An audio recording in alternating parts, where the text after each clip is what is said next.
नमस्कार, मैं हूं अंकुर और आप देख रहे हैं सत्य हिंदी का न्यूज बुलेटिन। एक नजर अब तक की सुर्खियों पर। अमेरिकी राष्ट्रपति ट्रंप ने शपथ ली और देशों पर ट्रेड टैरिफ लगाने की घोषणा की।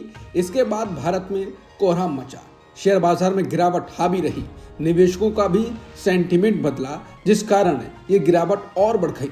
सेंसेक्स 1200 अंक तक टूट गया, वहीं निफ्टी 23,000 अंक के करीब बंद हुआ। निफ्टी बैंक में भी करीब 800 अंकों की गिरावट रही।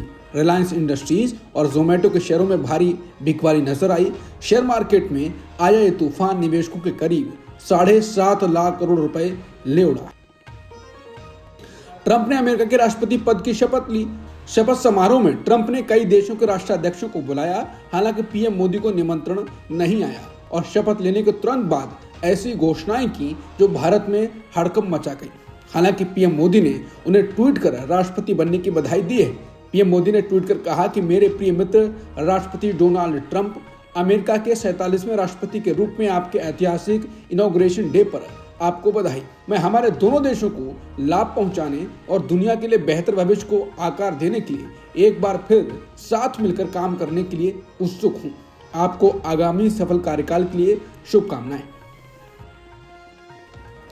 ट्रंप अमेरिका के राष्ट्रपति बन चुके हैं। ट्रंप ने कुर्सी संभालते ही जो बड़ी घोषणा की है उससे खलबली मच गई है। उनकी घोषणा का असर अमेरिका में रहने वाले भारतीयों पर पड़ेगा। ट्रंप ने अवैध प्रवासियों के मसले पर बड़ी घोषणा की। ट्रंप ने अवैध रूप से अमेरिका में आने वाले लोगों को हमेशा के लिए रोक लगाने की घोषणा की। इसके बाद अमेरिका में अवैध तरीके से रह रहे 7,25,000 भारतीयों के भविष्य पर तलवार लटक गई। दरअसल पीयू रिसर्च सेंटर के साल 2022 के आकलन के मुताबिक अमेरिका में अवैध प्रवासियों की कुल संख्या 10 करोड़ 10 लाख है।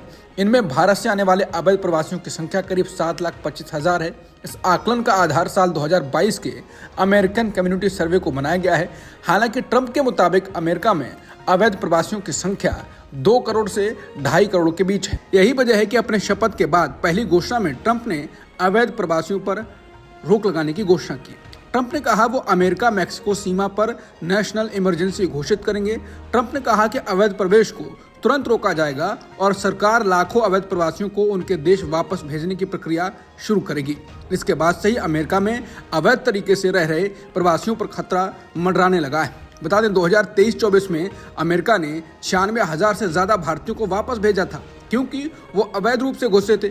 उनको एक जहाज में भरकर वापस भेजा गया था। इनमें लगभग आधी संख्या गुजरातियों की थी। सूत्रों ने यह भी बताया कि हर घंटे लगभग 10 भारतीय पकड़े जा रहे थे। ये कोई पहली खेप नहीं है। भारतीय अक्सर अवैध रूप से अमेरिका में घुसते रहे हैं और वह समय समय पर उन्हें वापस भेजता रहा है। ये तब हो रहा है जब पीएम मोदी ने 2014 में पीएम बनने से पहले ही सपना दिखाया था कि अमेरिकी भारतीय वीजा लेने की होड़ में होंगे, लेकिन अब ये हो रहा है। अब ट्रंप ने घोषणा की है तो इस घोषणा से मोदी के गुजरातियों में सबसे अधिक हड़कंप मचा होगा। अब ट्रंप की पॉलिसी से मोदी एक्सपोज भी हो सकते हैं क्या? अमेरिकी राष्ट्रपति ट्रंप ने देश में जन्म आधारित नागरिकता यानी बर्थ राइट सिटीजनशिप को खत्म करने की ओर कदम बढ़ा दिए हैं। ट्रंप ने फेडरल एजेंसीज को आदेश दिया है कि उन बच्चों को जन्म आधारित नागरिकता को स्वीकार न करें जिनके माता पिता अवैध अप्रवासी हैं या जो अस्थायी वीजा पर अमेरिका में हैं। इस आदेश के अनुपालन के लिए एजेंसियों को 30 दिन का समय दिया गया है। हालांकि ऐसा लगता है इस मामले में कानूनी चुनौतियों का सामना करना पड़ सकता है। बता दें बर्थ राइट सिटीजनशिप अमेरिकी संविधान के 14वें संशोधन की लंबे समय से व्याख्या रही है और ट्रंप के नए कदम को इसी व्याख्या को खत्म करने की पहल के रूप में देखा जा रहा है। शपथ ग्रहण के बाद ट्रंप ने एक्शन शुरू कर दिया है। ट्रंप ने पूरी दुनिया को आने वाले सालों में अमेरिका का रुख कैसा होगा इसकी एक झलक दिखा दी है। उन्होंने एक ऐसी बात कही है जिससे एक साथ 11 देशों में खलबली मच गई है। इन देशों में भारत और चीन का नाम शामिल है। राष्ट्रपति ट्रंप ने ब्रिक्स देशों को खुलेआम एक धमकी दी। ट्रंप ने कहा कि स्पेन समेत ब्रिक्स देशों पर 100% टैरिफ लगाया जा सकता है। बता दें ब्रिक्स में इस वक्त 10 देश शामिल हैं, जिनमें ब्राजील, रूस, भारत, चीन, दक्षिण अफ्रीका, मिस्र, इथियोपिया, इंडोनेशिया, ईरान और संयुक्त अरब अमीरात शामिल हैं। स्पेन ब्रिक्स का भाग नहीं है। इसके बावजूद ट्रंप ने इसको रडार पर लिया है। ट्रंप ने पिछले साल दिसंबर महीने में ही ब्रिक्स देशों पर 100 टैरिफ लगाने का इशारा कर दिया था।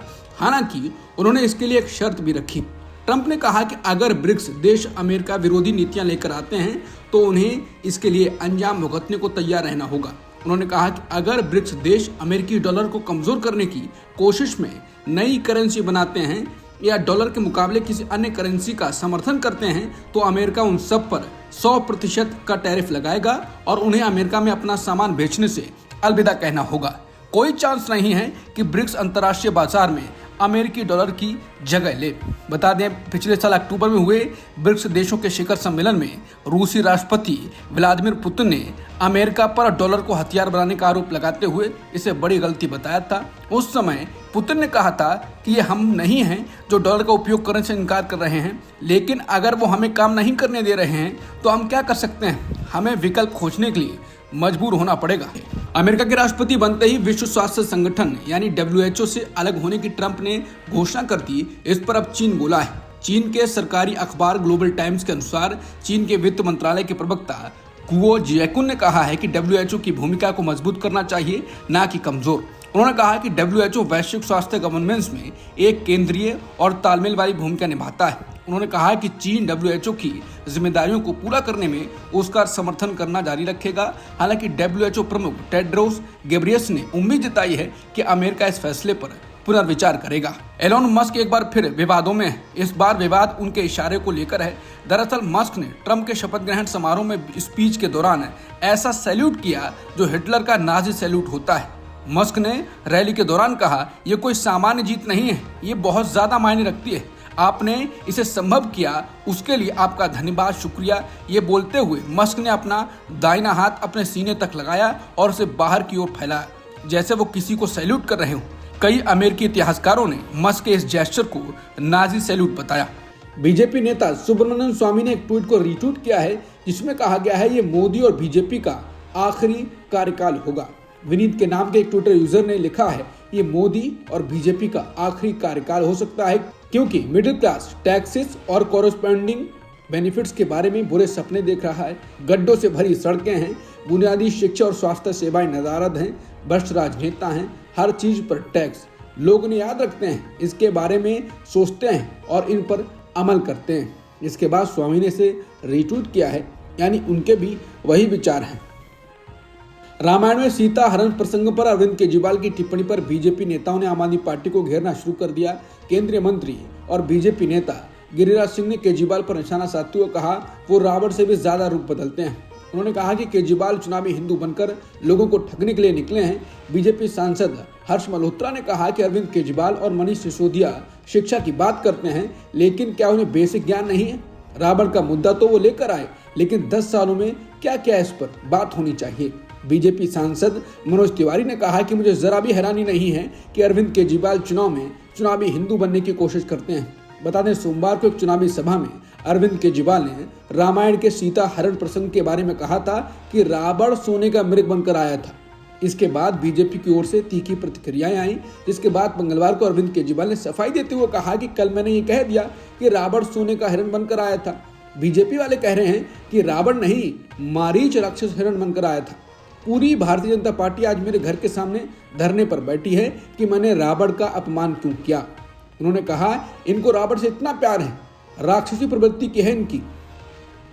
केजरीवाल और उनकी पार्टी को जिन घोषणाओं के लिए रेवड़ियां बांटने का आरोप बीजेपी लगाती रही थी, अब खुद ही अब दिल्ली चुनाव में आपसे आगे निकलती हुई दिखाई दे रही है। बीजेपी ने मंगलवार को दिल्ली चुनाव के लिए संकल्प पत्र 2 जारी किया। इसमें इसने छात्रों, युवाओं, दलितों और ऑटो टैक्सी चालकों के लिए कई घोषणा की। सरकारी संस्थानों में जरूरतमंद छात्रों को KG से PG तक मुफ्त शिक्षा देने, युवाओं को प्रतियोगी परीक्षाओं के लिए 15,000 की वित्तीय मदद देने जैसी घोषणा की है।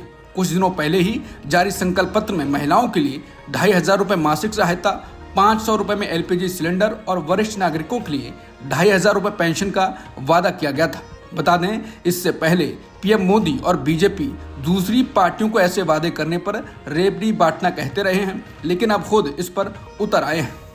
महाराष्ट्र के डिप्टी CM अजित पवार ने लाड़की बहन योजना को लेकर चेतावनी जारी की।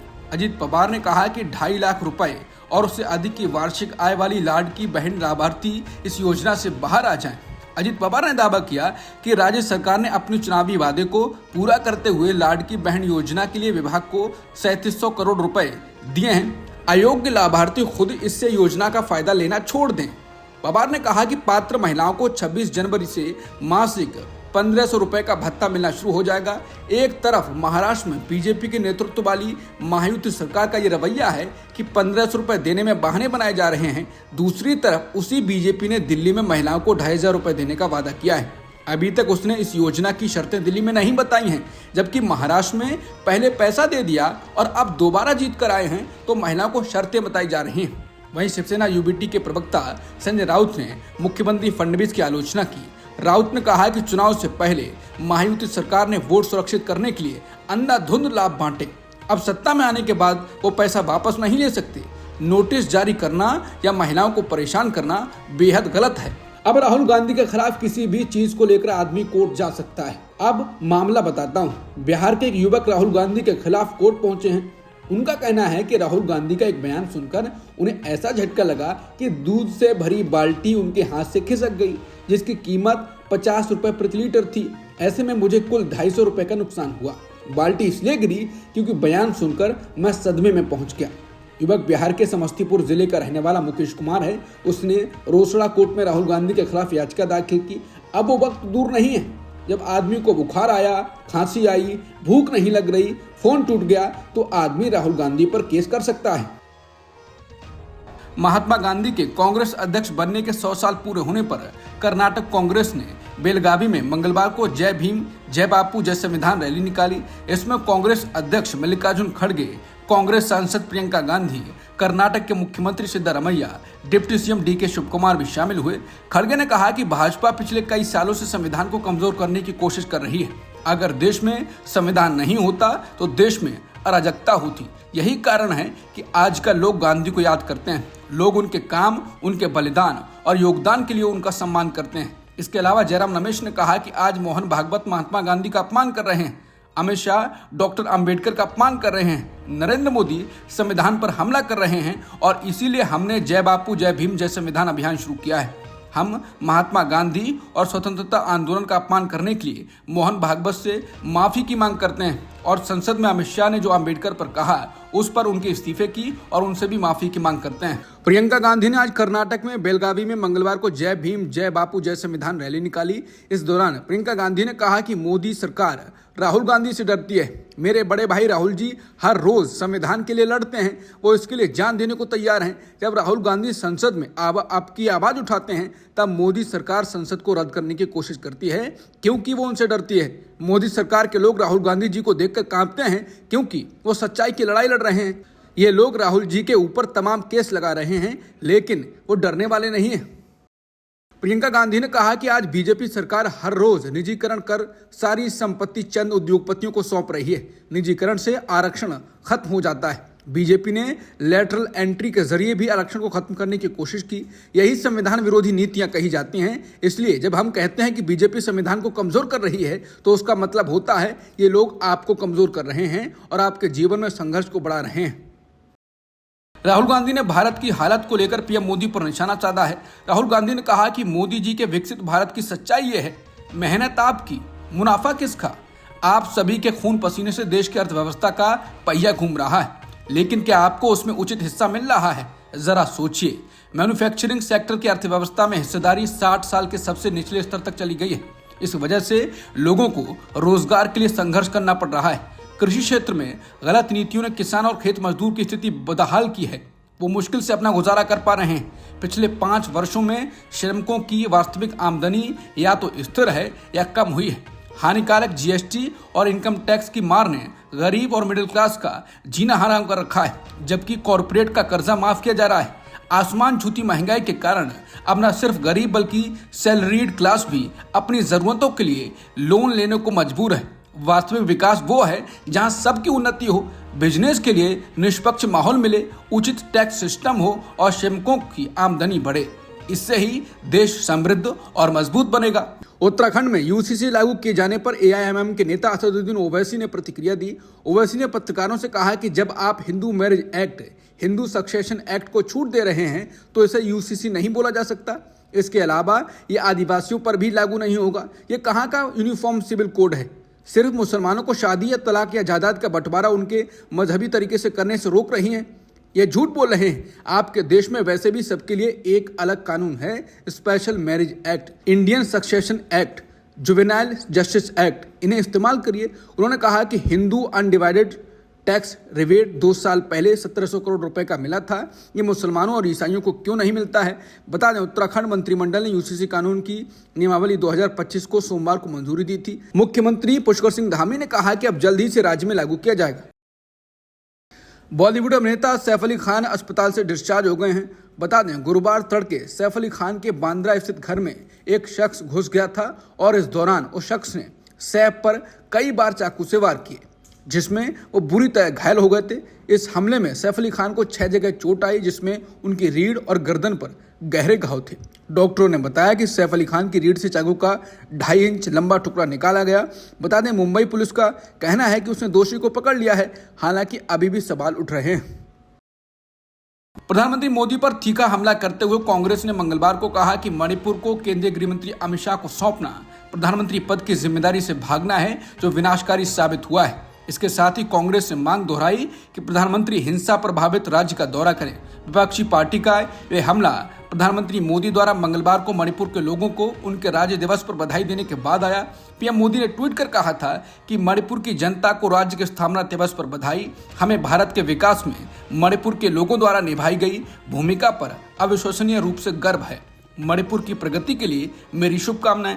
इसके बाद कांग्रेस नेता जयराम रमेश ने कहा कि पहले नॉन बायोलॉजिकल और अब अचानक मानव बने प्रधानमंत्री ने सोशल मीडिया के जरिए मणिपुर के लोगों को उनके राज्य दिवस पर शुभकामनाएं भेजी हैं। फिर भी उन्होंने 3 मई 2023 को इसकी पीड़ा शुरू होने के बाद से थोड़े समय के लिए भी मणिपुर का दौरा करने से इनकार कर दिया। उन्होंने कहा कि वो पूरी दुनिया में घूमे हैं, लेकिन उन्हें इंफाल और अन्य स्थानों के लोगों तक पहुंचने के लिए ना तो समय मिला और ना ही इच्छा है। कांग्रेस नेता ने कहा कि राज्य दिवस पर उनकी शुभकामनाएं खोखली हैं और उनके पाखंड को दिखाती हैं, जिसकी कोई सीमा नहीं है। रमेश ने कहा कि कांग्रेस मांग करती है कि वो तुरंत मणिपुर का दौरा करें।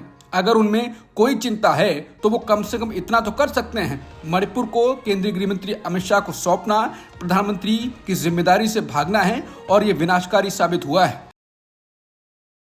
जस्टिस देवेंद्र कुमार उपाध्याय ने मंगलवार को दिल्ली हाईकोर्ट के नए चीफ जस्टिस के तौर पर पद और गोपनीयता की शपथ ली।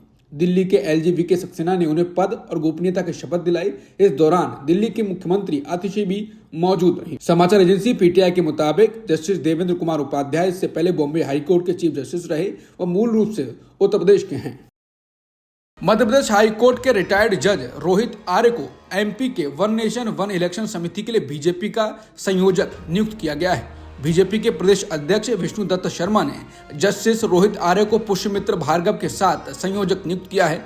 आर्य पिछले साल जुलाई में रिटायर्ड होने के 3 महीने के बाद बीजेपी में शामिल हो गए थे। बता दें, रोहित आर्य जब जज थे तो उनके कुछ फैसलों पर काफी चर्चा हुई थी। वहीं इस खबर पर कांग्रेस नेता जयराम रमेश ने कहा है कि जैसा कि अरुण जेटली ने एक बार कहा था कि रिटायरमेंट के बाद नौकरी की इच्छा रिटायर होने से पहले के फैसलों को प्रभावित करती है। अब तक की सुर्खियों में इतना ही। बाकी खबरों के लिए बने रहिए सत्यहिंदी.com के साथ।